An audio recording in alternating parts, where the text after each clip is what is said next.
The quiet hum of the morning cafe was broken only by the soft clinking of cups. Yet the moment the tall, exhausted Seo pushed open the glass door with her silent 8-year-old daughter clinging to her side, every sound seemed to fade. It wasn't the expensive suit she wore or the badge that marked her as someone important. It was the way she held her daughter's tiny hand, almost like she was afraid the world might take the girl away if she softened her grip. People noticed the girl first, small, wide-eyed, fingers twisting together nervously, her lips pressed into the silence she'd lived in for 2 long years. They noticed the mother next, breathing hard as if she'd sprinted through years of meetings, heartbreak, and guilt. But what no one noticed yet was the man sitting alone in the corner, a single dad with tired eyes and work-worn hands, quietly watching the world as if he had already lost too much of it.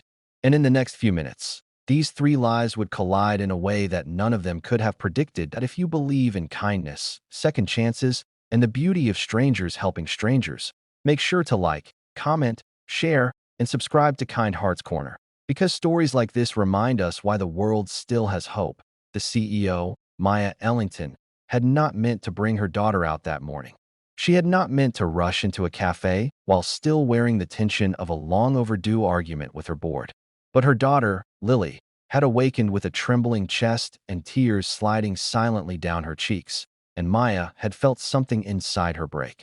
Lily hadn't spoken a word since the accident that took her father 2 years ago.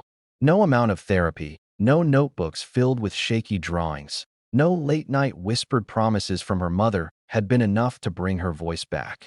Maya blamed herself every day, blamed the meetings she chose over family dinners, the business trips she took instead of staying home, the nights she worked while her husband drove their daughter to the park alone. The night of the accident, she had been on a video call closing a deal. She had heard the crash through the screen before she saw the phone fall sideways. And for the rest of her life, she would wonder if Lily's silence was her punishment.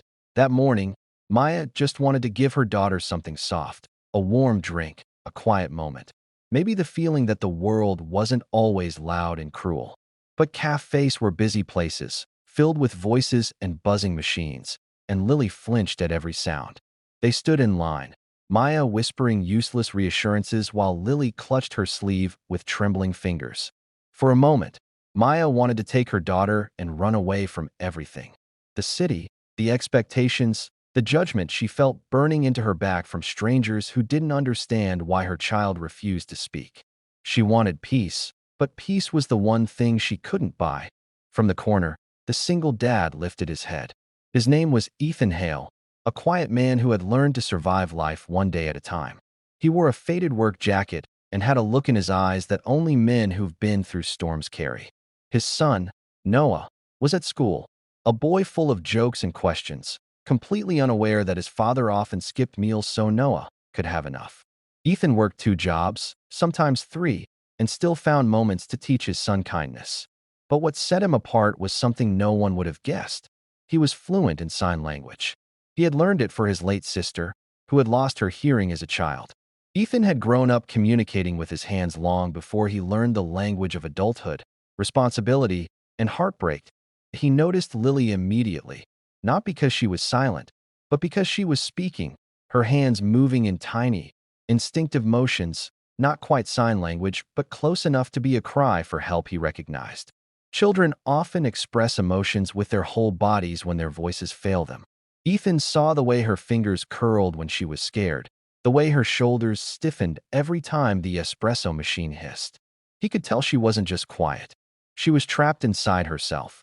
Maya finally reached the counter, doing her best to keep her voice steady as she ordered. Lily stood rigid beside her, twisting her fingers in a frantic pattern that only she understood. And then, too suddenly, the barista dropped a metal pitcher. The sharp clang echoed through the cafe like a gunshot. Lily's entire body jolted. Her breathing hitched. She tugged on her mother's sleeve, trying to communicate her panic, but no sound came out, only trembling hands, small movements of fear. And that was when Ethan stood. He didn't walk quickly or make a scene. He approached like someone approaching a frightened bird, slow, steady, offering presence before intrusion. Maya turned toward him with the defensive instinct of a mother who had grown used to judgment. ready to apologize or explain or shield her daughter. But Ethan simply lowered himself to Lily's eye level, gently, respectfully, giving her the choice to look at him or turn away. Lily looked. Ethan raised his hands, not abruptly, not dramatically, but with the soft familiarity of someone who had spent decades speaking with silence. He signed a simple message: "It's okay. You're safe. I hear you." Lily froze. It was the first time in 2 years someone had spoken to her in a language she understood better than words. Her eyes widened, filling with tears, and her tiny hands lifted hesitantly, answering with broken, uneven signs she had copied from videos and therapy sessions but had never dared to use in public. Ethan understood every piece of it. Maya felt her breath catch. For 2 years, she had watched her daughter remain locked behind invisible walls, and now, within seconds, this stranger had crossed them. It didn't make sense. It didn't feel real. It felt like watching sunlight sneak into a room after believing the windows had been permanently sealed. Ethan gently signed slower, shaping every word with patience, and Lily responded with movements that grew clearer with each passing second. Maya's heart trembled so violently she had to hold onto the counter. She felt something unexplainable, a mixture of hope, terror, and the guilt of realizing that her daughter had been trying to express herself all along while she had been too consumed by her own grief to truly see it. Lily touched Ethan's fingers with her own, copying the shape of one sign, then another. A tiny smile, her first smile in months, flickered across her trembling lips. The cafe fell silent. People watched, but for once Maya didn't feel judged. She felt witnessed. Ethan finally looked up at Maya, offering a small, humble nod as if he had done nothing extraordinary. But to Maya, it felt like he had reached into the darkness she'd been drowning in and handed her a lifeline. She invited him to sit with them, her voice cracking more than she wanted. Ethan agreed gently, sensing the fragility of the moment. They settled into a corner table where the noise was softer. Lily stayed close to Ethan, studying every movement he made with the intensity of a child rediscovering the world. Maya watched her daughter come alive in ways she hadn't seen since before the accident. Lily wasn't speaking, but she was communicating, expressing herself, connecting.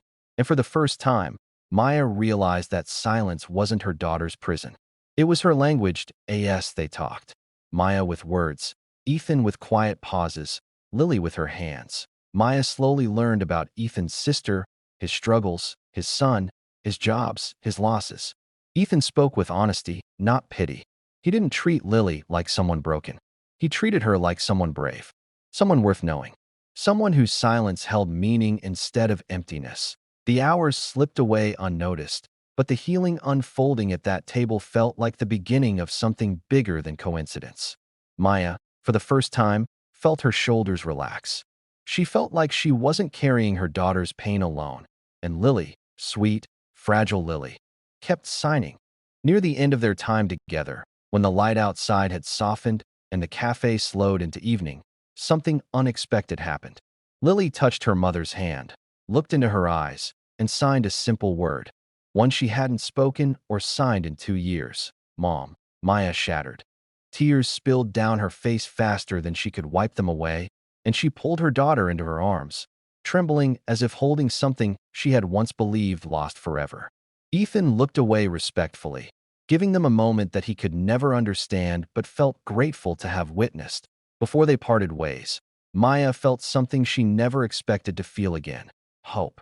She asked Ethan if he would be willing to help teach Lily sign language, to help her regain her voice, whatever form that voice chose to take. Ethan agreed, not out of charity, but out of compassion, out of understanding, out of a connection that felt almost destined. And that simple yes changed the course of 3 lives. If this story touched your heart even a little, please like, comment, share, and subscribe to Kind Hearts Corner. Your support helps us bring more real, soul-lifting stories to the world. Before you go, please drop a comment. What part of this story moved you the most? Because sometimes, the smallest moments of kindness create the biggest miracles.